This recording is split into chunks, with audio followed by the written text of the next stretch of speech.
आज मैं आपका इंटरव्यू कर रही हूँ, आज मैं आपकी को स्टार नहीं हूँ। जो लोग नहीं जानते, हमारा इस वक्त एक ड्रामा ऑन एयर है जिस पे हम थोड़ी देर बाद आएंगे। उसका नाम है गैर। देखना ना भूलिएगा क्योंकि सब देख रहे हैं। क्योंकि सब देख रहे हैं। तो मुझे आपके बारे में बड़े मजे की बात पता चली। आप चार्टर्ड अकाउंटेंट थे। ये तो मैंने आपको बताया था। ये आपको कैसे पता चली? मुझे कब बताया था? बता ये बात हुई थी? ये बताया था। आपने एक बहुत एकेडमिक करियर छोड़ा और आप आर्ट्स में आ गए। किस लिए? पैशन हमेशा से था to be an actor? Honestly speaking नहीं था। नहीं था? टीवी पे आना था। अच्छा। लेकिन ये नहीं पता था क्योंकि हमारे यहाँ सोसाइटी में ऐसा है नहीं ना कि बताया हो कि मॉडलिंग एक डिफरेंट सेगमेंट है, टीवी पे आना एक डिफरेंट है। तो बस मीडिया में आना था। और था। आप एक कंजर्वेटिव शहर से भी थे। मैं गुजरांवाला से हैं आप। जी बिल्कुल। तो वहाँ पे तो नहीं है एज सच अपॉर्चुनिटीज। अब तो लाहौर में भी नहीं है उस तरह से। अब कराची में ही है अगर है तो। अब कराची में ही है जो है। कराची में बहुत लिमिटेड है, लेकिन गुजरांवाला या लाहौर, तो मैं लाहौर चला गया था 2008 में। मैं 6 साल रहा हूँ लाहौर में। अच्छा। उसके बाद फिर मैं और वहाँ पे आपने मॉडलिंग की पहले? नहीं, मैंने वहाँ पे पढ़ाई की सबसे पहले तो। अच्छा, माशाल्लाह।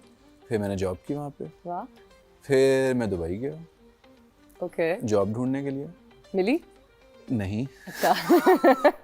फिर मैं वापस आया। अच्छा। फिर उन दिनों एंजेलिन आई हुई थी। उन दिनों एंजेलिन आई हुई थी। फिर वो स्टोरी आपको पता है कि एंजेलिन आई हुई थी। एंजेलिन कास्टिंग कर रही थी तो एंजेलिन ने मुझे कास्ट किया। That's it. और हम भी आपकी गैर में भी जो कास्टिंग हुई है वो एंजेलिन के थ्रू किसी। मैं सबको बताना चाहता हूँ कि मेरी जो गैर में कास्टिंग हुई है, मैं पर्ची था। ये उष्णा की पर्ची था। हम असल में साथ में एक टेलीफिल्म कर रहे थे और देखिए हमारी इंडस्ट्री छोटी सी है। जो स्क्रिप्ट किसी और को गया वो रोटेट होके हर एक के पास जाता है। सो अगर कोई कहे कि ये XYZ first choice second choice जो भी थे ड्रामा में, तो यही सबको सब ड्रामे ऑलमोस्ट ऑफर हो रहे होते हैं। बहुत रोटेट करते हैं। सो हमारे जो हीरो थे उस वक्त अनफॉर्चुनेटली उनकी वालिदा बहुत बीमार हो गई एंड उनको जाना पड़ा वापस और ड्रामा बहुत देर के लिए होल्ड पे चला गया एंड वो शूट करना था और वो नहीं वापस आ सकते थे। तो हमें एक हीरो चाहिए था और हम बहुत परेशान थे। और हम जब टेलीफिल्म में मिले तो उष्णा ने मुझसे दूसरे दिन पूछा कि तुम क्या कर रहे हो? Yes, because तो मैंने देखा कि कितने पैशनेट है अपने काम को लेके और कितने मैं कुछ नहीं कर रहा। फिर उष्णा ने कहा तुम्हें कॉल आएगी नदीम भाई की। नदीम भाई की कॉल है। और मैं आज भी ये कहता हूँ कि डे 1 वो टेलीफिल्म वाला दिन और आज पता नहीं ऐसा क्या है कि उष्णा को देख के ना मुझे डर लगता है। जैसे दो लोग हैं, चीज पकड़ाए मैंने मारना है इस आदमी को। जैसे दो लोग हैं, एक सबा आपा सबा हमीद। अच्छा। मुझे लगता है कुछ पर्सनालिटीज ऐसी होती हैं। हो रहा है नहीं सबा आपा कितनी अच्छी है। सबा आपा कितनी अच्छी है। सबा आपा बहुत अच्छी है। सबा आपा के साथ मेरा ये दूसरा ड्रामा था और उसके बाद तीसरा चल रहा है। उनकी डायरेक्शन में भी मैंने काम किया हुआ है। सबा आपा लेडी वाइब्स ना। हाँ, सबा आपा इतनी अच्छी है। सबा आपा हंसती हंसती बात करती है लेकिन उनसे डर लगता है। उनके सामने सीन करते हुए भी डर लगता है। तो एंजेलिन आई हुई थी उन दिनों। एंजेलिन आई हुई थी एंड यू स्टार्टेड। उसने एक ड्रामा एंजेलिन का चल रहा था, एक दूसरे टीवी का उर्दू 1 का चल रहा था। तो उसने वो कास्टिंग कर रही थी तो मैंने एंजेलिन को ऑडिशन दिया था। एक छोटा सा कैरेक्टर ही था। फिर एंजेलिन ने कहा था मैं तुम्हें रेफर कर दूंगी कराची में। अच्छा। तो एंजेलिन ने मुझे हम टीवी में रेफर कर दिया था, डिफरेंट चैनल्स पे रेफर कर दिया था। पेरेंट्स ने क्या कहा? अच्छा, बड़ी मतलब एक एकेडमिक नौकरी छोड़ के मेरी फैमिली मेरे डिसीजन में कभी भी नहीं बोलती एज लॉन्ग एज मैं पैसे कमा रहा हूँ। As long as आप पैसे कमा रहे हैं, then they're happy. हाँ, they are happy. चलो माशाल्लाह। I remember आपकी अम्मा की कॉल आई हुई थी आपको एक दफा या अब्बू की कॉल थी? अब्बू और अम्मी, हाँ मुझे किसी की कॉल थी और आप जिस तरह से बात कर रहे थे मुझे लगा कोई गर्लफ्रेंड है। तो फिर मैं पीछे से बोलने लग गई चीजें अनकंफर्टेबल करने के लिए। नहीं, हाँ, उसामा मेरे लिए आज खाना लाए हो। अच्छा उसामा अब ना छेड़ो। अम्मी और अब्बू मुझे सेट पे अक्सर कॉल कर लेते हैं। And it was your father I think. और मैं फिर शर्म से डूब मरी कि मैंने क्या, क्योंकि मैं सेट पे अगर बात करता हूँ तो अम्मी अब्बू के अलावा कभी भी फोन यूज नहीं करता मैं सेट पे। मुझे लगता है काफी लोग यूज करते होंगे फोन सेट पे, लेकिन मैं बिल्कुल नहीं यूज करता। मैंने यासिर भाई को बहुत तंग किया घर में। मैं थोड़ी सी गुम थी घर में, थोड़ी सी स्पेस्ड आउट थोड़ी सी। कभी आपको किसी ने बताया कि लाला से शक्ल मिलती है? अच्छा, शुरू में जब मैं कराची आया था तो बहुत से लोग मुझे देख के ऐसे कहते थे, मैं उस पर खुश हो जाता था। काफी शक्ल मिलती है माशाल्लाह। लेकिन वो भी हमारे शो पे आए थे। लेकिन मैं कभी मिला नहीं उनसे। कहीं मिले नहीं। मैं कभी मिलूंगा तो उनसे पूछूंगा। तो सामा एक्टिंग की सबसे मुश्किल चीज क्या है जो आपको लगती हो? मुझे जो लगा, मैं एक टेलीफिल्म कर रहा था, मेहरीन जबा के साथ एक सीरीज कर रहा था और मेरी शूट थी नेक्स्ट डे और उसमें सारे लोग थे, हानिया, आसिम वगैरह, सबकी डेट्स थी और मेरे मामू की डेथ हो गई थी।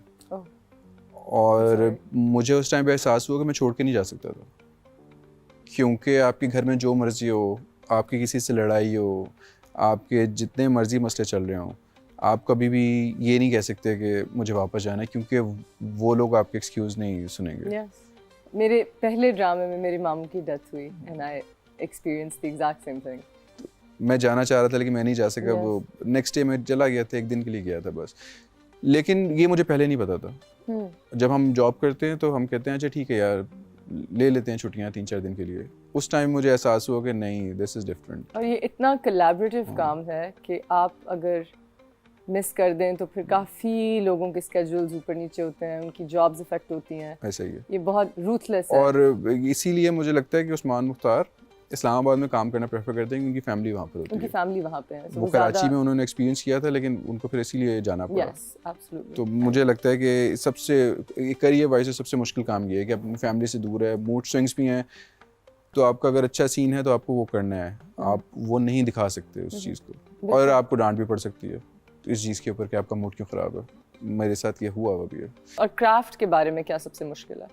सबसे मुश्किल क्राफ्ट के बारे में मुझे ऐसे लगता है, अच्छा शुरू में जब मैं कर रहा था तो मैं ज़रा ज़्यादा मल्टीपल ड्रामास कर रहा था, तो फिर मुझे एहसास हुआ कि एक एक ड्रामा ही करते हैं, वन एट अ टाइम, वो ज़रा ज़्यादा आसान होता है। किसी और में आपका कैरेक्टर कैरी करना वो सब कुछ ज़रा मुश्किल होता है। तो यहाँ पे आके अब ये हो गया कि अब मुझे लगता है कि इतना फील नहीं होता। अगर आपको मुश्किल पूछे तो मुझे नहीं लगता है कि एज सच मुश्किल होता है। इमोशंस को कैरी करना वो एक अलग चीज़ होती है जी। वो मुझे लगता है सभी एक्टर है तो कर ही रहे होते हैं। That's an interesting approach. Okay, well on that note हम एक छोटी सी ब्रेक ले रहे हैं. We'll be right back with Osama Khan.